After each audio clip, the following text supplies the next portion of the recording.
Опачки, не ожидали? Понимаю, спецэффект, ну прям Голливуд. Надо же, прямо в заставку залез. А все почему? А все потому, что сегодня нас ждет куча классных обновлений, которые разработчики StarCraft подготовили специально для вас. А мне просто не терпится побыстрее вам о них рассказать. Но обо всем по порядку. Новый сезон, и на сей раз он называется «Закаленная сталь». И сдается мне, все это неспроста. Снег растаял, птички поют, в общем-то настоящая идиллия. Главное не забывать, что ты все еще в зоне, а то это может плохо закончиться. Изменился ночной визуал, теперь во время ночи без ПНВ на экране есть хоть какая-то информация, а не кромешная тьма, как это было до зимы, но обзор все равно сильно ограничен. Яркость ПНВ была адаптирована под новые ночи. Вместе с погодой обновился и список наград за выполнение задач сезонного пропуска. Среди прочих полезных вещей, таких как инструменты для заточки, куча сезонной валюты, которая, кстати, теперь называется архивные кадры, и прочих вкусностей, среди наград можно отметить дробовик ОЦ-62, автомат старый FN-фал, экзоброня Медведь, жетоны особого кейса, скин Вояка, брелок Архив, талоны второго акта, контейнер Темная звезда, брелок Бирка со случайным номером, брелок Кинохроника, набор кастомизации Закаленная сталь, а также награда за 500 уровень сезонного пропуска пулемет М60Е4. Здравая машинка, скажу я вам, куски от врага отрывает порядочные, а с правильным модулем о-хо-хо-хо-хо. У особого кейса также изменилось наполнение, главной наградой в этот раз стала уже знакомая нам винтовка QBU-191. В честь выхода сезона во внутриигровой магазин добавлен стартовый набор «Закаленная сталь». В нем вас ждут 10 уровней сезонного пропуска, 7 дней премиума и 2 краски на броню и оружие «Шрамы». Олдфаги, топеры, приготовились. Сейчас будет. Новый Старый Север, как меня просили его не называть, появится в игре уже сегодня. О, это же та самая локация, меня там пачки ногами пиздят. О, и эту помню. Там био с псишкой понаставили так, что хрен пройдешь. Так называемая Долина Смерти. Те самые 30 метров боли, страха и надежды на вынос 100 листочков папоротника. Нахождение в этой части локации мне было запрещено районным психиатром. А сюда можно было попасть только под всеми таблетками мира. Эх, ностальгия. Хотя стоп. Почему это ностальгия? Наоборот, предвкушение грядущего. Ведь эти локации стали еще опаснее, еще сложнее, чем были. Но, как мы знаем, чем больше риск, тем и больше награда. Попасть на Дикий Север — это на самом деле та еще задачка. Сначала тебе кажется, что не все так и сложно. Напоминает старый переход с бара до базы фракции. Ну и еще кое-что напоминает. Вражеских игроков тут нет, и в какой-то момент тебе кажется, что перемещение здесь должно быть посложнее. И оно становится сложнее. Увернись от омута, обезвредь батут, проедься на волчке, постой в зеркале, братан, не спорь, просто постой в зеркале, так надо. И вот, чудом, пережив эту полосу препятствий, мы находим двери. Да черт, я не хотел на Тихую Заводь, я хотел в Рыжий лес. Ладно, сталкеры поговаривают, что там на самом деле 3 двери. Одна ведет в Рыжик, вторая на комбинат Уран, ну вы поняли, а третья на Тихую Заводь, благо с нее есть переход на интересующую меня локацию. Ну вот, собственно, и он. Дикий, старый, новый, крутой, сложный, лютый север. Я уверен, что в соло смогу побороть всю местную живность без проблем. Опа. Да, на Диком Севере мало того, что буквально все хочет тебя убить, оно также имеет на это все возможности. Но все-таки их вполне реально победить и залутать гораздо более ценные награды, нежели на любой другой локации. Помимо всяких новых дорогих филлеров, со спотов падают части новых прицелов Апогей и Азимут. Из некоторых предметов можно собрать понтовую шепотовскую краску, а белые сахарные дропы здесь обычное явление. Также на локациях присутствует событие «Аномальный разлом». В чем суть? Покупаешь у торгаша вот эту бандурину, ставишь ее на место пузыря, а она каким-то чудом на протяжении 6 минут аккумулирует в себе целую гору разнообразных артефактов, в том числе и новых, которые добываются только на Диком Севере. Покинуть сие чудесное место можно 4 способами. Самый быстрый способ? Это было очевидно. Второй способ – зачистить событие застава шепота, после чего появляется нора, пропускающая 5 игроков. Третий – выйти через прыгающую нору. Она пропускает только одного игрока, после чего меняет свое местоположение. Нора также появляется на новом месте каждые 2 минуты. На локации может быть активна всего одна нора одновременно. Четвертый – найти скрытую нору с помощью сака и детектора узкого диапазона. Такие норы не появляются на локации, пока не будут найдены с помощью специальных устройств. Что еще интересного рассказать? Золотые дропы теперь падают только тут. На Диком Севере можно играть в межфракционном отряде. Это если, например, по какой-то причине твой друг из Зари, а ты ярый послушник Митрополита, теперь у вас есть место, где вы можете поиграть вместе. Убраны переходы на Тихую Заводь через норы на Кузне 11. Теперь будьте добры добираться через подземку. Значительно снижено максимальное количество игроков на Тихой Заводе. Изменено количество прыгающих нор на Тихой Заводе с 3 до 1. В хабе событий появились новые испытания, а за их выполнение вы сможете получить части прицелов Апогей и Азимут, а также очки сезонного пропуска. Забиваю сходку подписчиков канала StalCraft X в 20:00 на Долговском... на рубежническом ухе. Да, кто не придет, тот новичок. Так, что у нас там дальше? Так, ребят, кто писал сценарий? Почему у меня вместо текста какая-то сраная картинка? Я что, у вас тут ребусы буду решать или что? Не, ну реально, посмотрите. Ну, и что мне тут говорить? Саня, это, кажется, часть про ветки дробовиков. Ветки дробовиков? Блин, лучше бы это была просто картинка. Все кабаны зоны и обитатели сессионной карты Морятник в ужасе. В бартер добавлены новые ветки дробовиков. Финальными представителями своих веток являются ТОС-84, МП-155 Ультима и Сайга-12. В связи с изменением расположения оружия в ветках бартера произведены некоторые замены и компенсации. Балансные правки.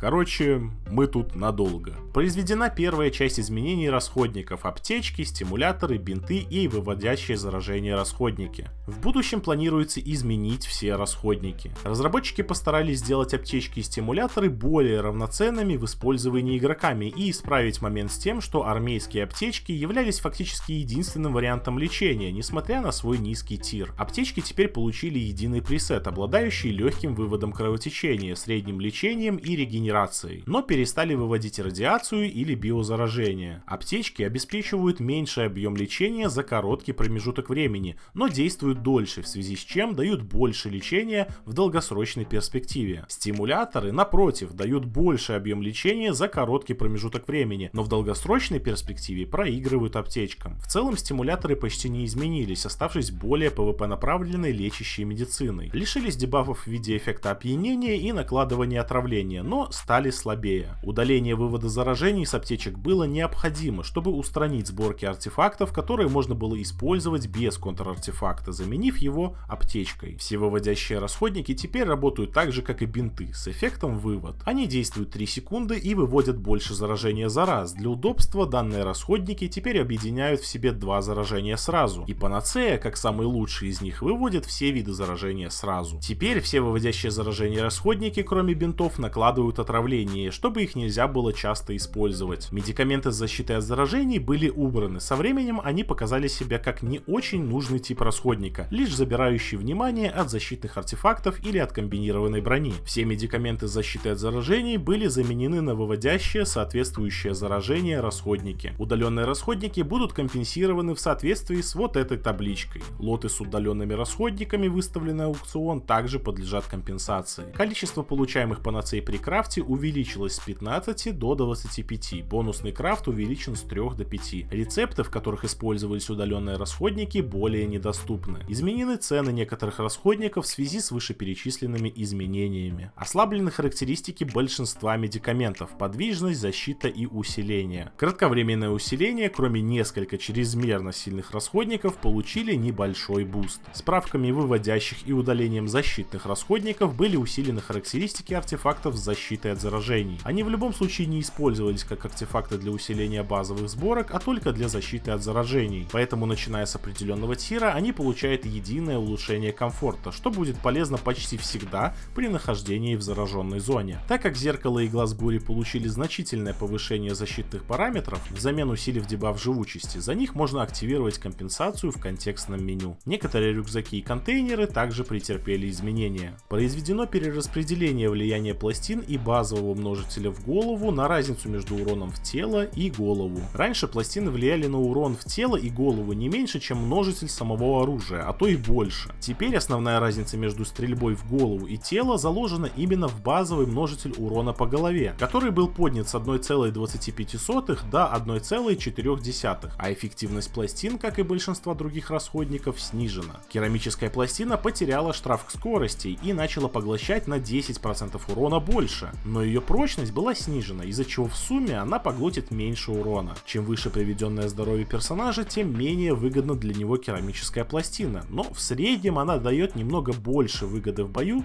чем композитная, а также сильнее понижает силу таких эффектов, как останавливающее действие и кровотечение при получении урона в тело. Для сохранения прежней скорости убийства персонажей базовый урон оружия с измененным множителем в голову был немного снижен, а множитель урона в конечности повышен. Таким образом, проходящий по персонажу урон почти не изменился, но теперь у игрока без пластины больше шансов победить игрока с пластиной. Естественно, это повлияло на цены пластин у торговца. Среди всего прочего, глушителю торопышка немного понерфили разброс от бедра, а у аномальных гранат теперь есть тип эффекта и приоритет, аналогичный расходникам. При одновременном воздействии нескольких гранат с совпадающим приоритетом эффектом применяется последняя по времени активация. Аномальные гранаты детонируют исключительно при контакте с полом, взрыв в воздухе полностью нейтрализует эффект. Все подствольные версии измененных гранат теперь не имеют задержки взрыва и могут взорваться даже при выстреле в упор. Была переработана механика схронов. С обновленными схронами можно взаимодействовать сразу после установки, а забирать и класть предметы в них можно без подтверждения. Также схроны обзавелись новой фичей — доступом для отряда. Взаимодействовать со схроном теперь могут все игроки, состоящие в отряде. Разрешить доступ можно в интерфейсе схрона или через карту. Схрон существует на копии локации только пока там находится его владелец. Если владелец погибает или переходит на другую копию, члены отряда больше не могут найти этот схрон. При взаимодействии с предметами внутри схрона начинается его маскировка, во время которой схрон становится визуально видимым для всех на копии локации.